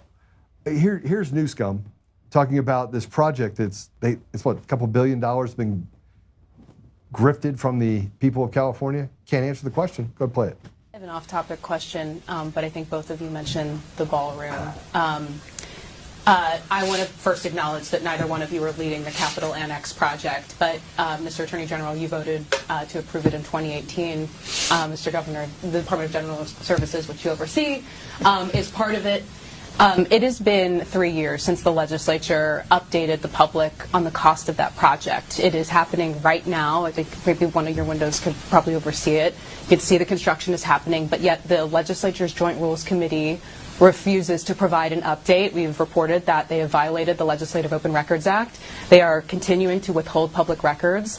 I have asked for an interview for more than a year now, and no one will provide an update. I mean, is that appropriate on one of the most expensive buildings in the United States at this point? You're my turn. and I will say, and by the way, I don't think it's appropriate. They should provide you the information, period, full stop. But for you to conflate or compare and contrast is, with all due respect, I think that I would separate the ballroom and what Donald Trump just did in desecration and the process, and that he evolved in the fact that he secured $300 million under curious circumstances from the annex and what the legislature is trying to do. And I'm not trying to defend those actions, but absolutely. I'm not comparing the two. I'm just saying that you mentioned the construction. I mean, there's construction happening in that capital and our capital. I have an off-topic question, but I think both of you mentioned the ballroom. Okay, so let me just be. What do you think?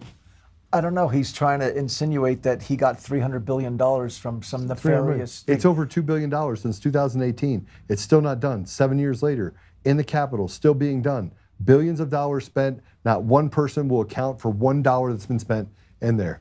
And let me just tell you something else, just for the people in the back of the room, here you go. Here's the list of donors for the $300 million ballroom. They're a great list of donors. Yeah. I mean, some of them are. I mean, Palantir, you could argue that they've sucked up contracts and this is just a way to get more. The tech companies haven't given enough, I'll tell you that. Meta Platforms, Micron, Amazon, Apple, Trua. I like the Litnick group family because I don't know who they are. You don't know who the Litnick? Benjamin Leon, right? Junior, Benjamin Leon, great guy. I'll give cash. I'll give some cash. Mr. President, I'll give you some cash. How much money do you need? You need money? I'll give you money. I'm willing to contribute to it. I'm sure everyone else is too. We'd love to be a part of a project where we can get rid of the sullied memories of past presidents that have committed treason. You don't know who the Lutnick family is? No. I'm going to tell you who they are. Howard Lutnick. Oh, I know Howard Lutnick. He ran. What's wrong with me? Yeah, he lost 650 of his employees when the towers came down. Yeah. And his brother was in there at the time. I apologize. Yeah. I do know who he is. Sorry. Howard Lutnick. He's Trump's. He works in the administration. Yeah, I apologize. Yeah, he's negative. He's quite a guy. He is. All right. Got to tell you guys, listen, there has been fire today. I had a good time with you. I always have a good time with you. It was good. It was good to be with you. Let me see it. Cookies make me happy. Twat waffles. Who says twat waffles? That's not very nice. Oh, ultra mega pat. I don't even know what that's in relation to. I'm just reading the comment. So I just saw twat waffles. Okay. Got rid of the bells because they rang as frequently good for the human body. Rang a frequency is good for the human because they were. Oh, maybe. Asher says they got rid of the bells because they rang a frequency is good to the human body. It was a big thing though that they got rid of them because of the timing of those as well.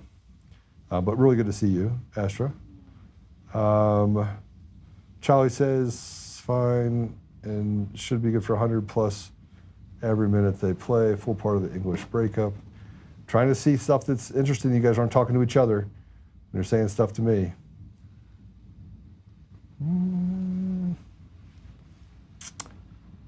So, I'm sorry, guys. I'm way behind on comments. I just realized that I was almost 500 comments behind. Okay. Derek. Yes, sir.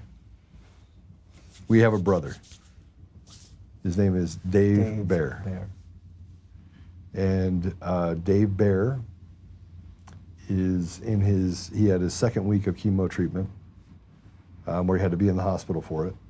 He has an aggressive cancer. This is the third time that he's had it. Last night he had to go back to the hospital and get a blood transfusion. The treatment that he takes, these transfusions that he takes, kills 98% of the people. Roughly 2% survive the treatment.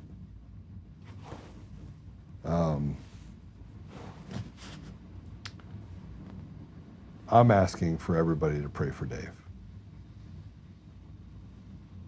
His name is Dave Bear.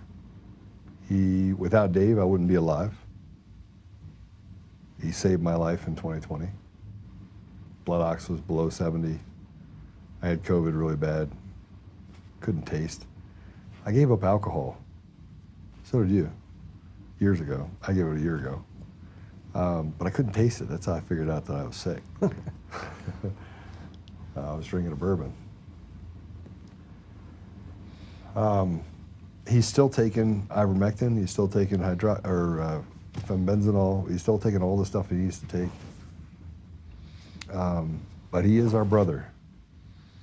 And so I just ask that everyone pray for Dave Bear. He is a true brother in so many ways. Oh, so difficult. So we're going to pray for Dave, pray it out. We do have a fax blast that went out today, and it's Guardians Under Fire. You can catch it on the website.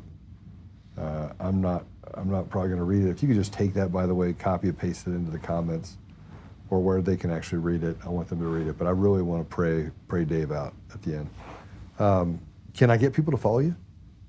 Follow me. Yeah, will you actually give them some stock tips? That's one of the things I want to talk to you There's about. nowhere to follow me. I'm not even on Twitter. I don't even know how to use it. You're on Facebook. I'm on Facebook. Yeah. So it's Derek Arahi. Arahi. The J's like an H.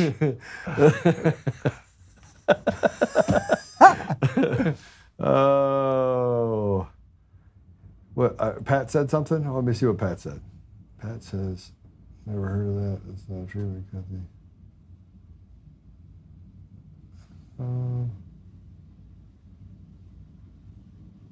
I don't know what you're referring to. Sorry. We're going to pray for Dave. We're going to pray for other people that are listening to this show that are maybe facing the same type of thing. And I want to tell you just a quick thing about Derek. Derek came to the Lord in the last 5 years. Really came to the Lord in the last 5 years. They had to split his chest open the same way that they had to split Dave's chest open because you had a bad ticker. Am I allowed to say that? You're going to give me for a HIPAA violation. No. It's a HIPAA violation. I should know that.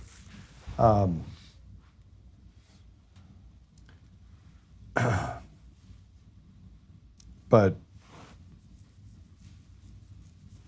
Derek and I have been walking together for the last 5 years. I'm going to add another prayer, and that is, we've been dealing with this problem where somebody basically stole a bunch of money from Derek. I've been working with him for the last 3 years on that. So we're going to pray for an outcome. We're going to pray for God to get involved in that as well. Substantial amount of money, 7 figures, substantial 7 figures. Now some of you say, like, I don't have 7 figures, and I will tell you that Derek doesn't either now. You know, it really tests what kind of a man you are to lose 7 figures. Yeah, trust me, I know. I got a 7 figure. You got your own 7-figure problem. We're in the 7-figure club together. Club. And but God is sovereign. God is a sovereign God. And we just need to ask him. We just need to talk to God a little bit. And so I'm just going to ask everyone, and yeah, you know what? I still don't like the midget. I still don't like the midget hammer. We're going to pray for him? I'm not going to pray for him. I'm going to pray that God handles him. Okay, that's okay. That's good. Yeah, that way I'm praying for him. That way I'm praying for him that God can handle him. We're more Old Testament today, huh? I got a little New Testament for you. You know what the New Testament is? What is it? John 14:6. You know what that is? Should I look it up? You know what John 14:6 is? Not offhand. I am the way, the truth, and the life. No one comes to the Father except through me. You know what that tells me? The synagogue of Satan Jews can't get to the Lord. They can't get to heaven. They know they're going to hell. That's why they're trying to do everything that they can. It's the curse. Because if you remember anything about John and what he said in John, is this was right before he was crucified. So he knew that he was talking about those people who said that they wouldn't take the prophets, they wouldn't take his message. They denied it. And he's like saying, okay, let me just tell you, you cannot come to the Father except through me. So good luck. It's not going to work out for you. So anyway, it's John 14:6. It's a pretty powerful deal. All right. And yes, I'm a feisty one from the south side of heaven. Right? All right, let's pray. Derek Arahi, by the way. Arahi. I pray that Joe gets my name right one day. You know what? Here's the thing. I know how to get him really riled up, because then he goes like this.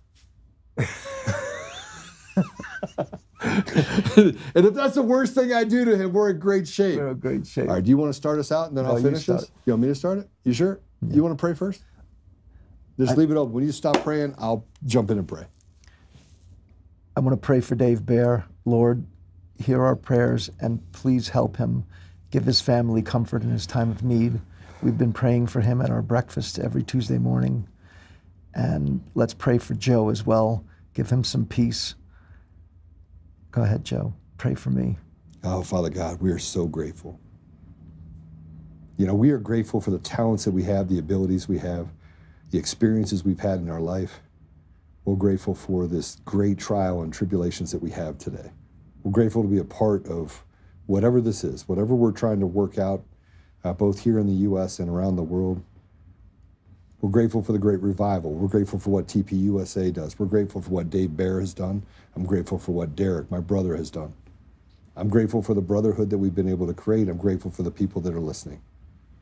I'm grateful for the opportunity to be able to use my voice effectively to draw people closer to you, but also to understand that we must yield the sword when fighting against evil. Father, we are in this place right now where we bring before you in such a powerful way a prayer of healing. We ask you, Father, to heal Dave Bear. We know that, life is hardly ever fair. Life is hardly ever not going to be marred with trials and marred with, health concerns and relationship issues. But Father, we bring this before you. Dave has done so much for so many people, and we ask you, Father, we bring it to you and we just say, Father, please heal Dave Bear. We ask you, Father, to supernaturally heal those people that are listening to this podcast right now. That you will heal them of their ailments, that if they could just have faith, that restoration, that you being restored to not just our country, but to every country on the earth, Father, that they can turn themselves to you, that they can be healed. We ask you, Father, to strengthen the resolve that Derek has to solve this problem, this financial problem, and as little as it may be, that it can come to some sort of solution. Father, I ask you to give those that are suffering right now the ability to calm their hearts. And Father, I just ask that our leaders would finally do the right thing. And as much as I say finally, that they will do something unselfish and serve the people that they have been selected or elected, either way, to represent. Help us, Father, that we could do what we need to do in order to preserve our country, to right set our resources in our nation, the people in our nation, the leadership, that it could be designed and pushed towards a place where it could represent the people. Father, I ask you that you just gut the the judiciary. Find a way to get all those people out, that we can stand behind leadership inside of our government at the federal level and even at the state level in some areas, that we can find the courage and find the commitment to the American people to preserve and restore everything that is good about this great nation that you have blessed for 250 years. Father, we bless you and we thank you, and we are just grateful. And I say these things humbly in Jesus' name. Amen. Amen. All right. Hey, listen, guys. Sorry it was a little bit longer of a prayer. I had a lot in my heart right then because I had a lot to say. John 14:6. I'm sitting here cursing people. I didn't do it though. Jesus did it. So, and by the way, you can check every translation. It all means the same thing. And you're like, well, wait, what did you just say? I just read it in the last week. Yeah. I'm reading the whole New Testament. You are. By the time time this year's over, I will have read the Bible cover to cover twice this year. 2 times. And he does it by just 45 minutes. 30 minutes a day. 30 minutes a day. There you go. 30 minutes a day. 30 minutes a day. If anybody wants to know how long it takes to read it, it takes about 90 hours. 90 hours to read it. Yep, now, do you read it or do you listen to it? I do both. I read while I listen. Listen. Okay, so you get it both ways. Yeah. It's like osmosis in reverse. Yeah. I need, because for me to focus, I need both. Yeah, I agree. Nehemiah chapter 1, read his prayer. God is a covenant keeper. He will restore us when we repent and seek his face. Father, I repent and I rebuke the things that I said that would be not worthy of you, Father. And I do that publicly in front of all of these people. But I still want to punch a terrorist in the mouth. Sorry, Father.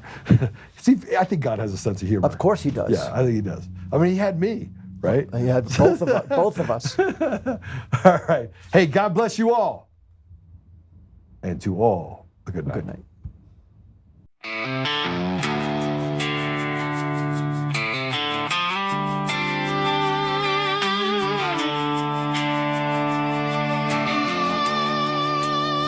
Rise up untamed in the heart of the fight where the wild ones roam. Joe Oltmann's calling, bringing truth back home. From conservative daily to this untamed fire, we shatter the silence, lifting spirits higher. No chains can hold us, no lies can prevail. Authentic and fearless on this rugged trail. Patriots gather under stars and stripes. Untamed nation, igniting the night. Untamed nation, let the truth roll out in this land of the free. Standing proud from sea to shining sea, we won't back down. Catch the fire, wear the crown. Untamed nation, it's our battle song, motivating hearts where the brave belong. Yeah, untamed and wild, forever strong. Play it again all night long.